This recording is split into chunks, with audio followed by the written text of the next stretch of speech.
ഖലീഫ ഉമർ റളിയല്ലാഹു അൻഹുവിൻ്റെ കോടതിയിലേക്ക് രണ്ട് സഹോദരങ്ങൾ അവരുടെ പിതാവിനെ കൊന്ന കുറ്റം ആരോപിച്ചുകൊണ്ട് ഒരു കുട്ടിയെയും കൊണ്ടുവന്നു. ഉമർ റളിയല്ലാഹു അൻഹു കുട്ടിയോട് സംഭവത്തെക്കുറിച്ച് ആരാഞ്ഞു. അവൻ പറഞ്ഞു, അമീറുൽ മുഅ്മിനീൻ, ഞാൻ തെറ്റ് സമ്മതിക്കുന്നു. പാതകത്തിലേക്ക് നയിച്ച കാരണവും അവൻ കോടതിക്ക് മുമ്പിൽ പറഞ്ഞു.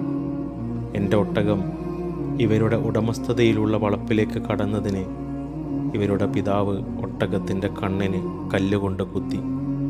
രക്തമൊലിപ്പിച്ചു പിടയുന്ന ഒട്ടകത്തിൻ്റെ കരച്ചിൽ എന്നെ അസ്വസ്ഥനാക്കി. ഞാനൊരു കല്ലെടുത്ത് അയാൾക്ക് നേരെ എറിഞ്ഞു.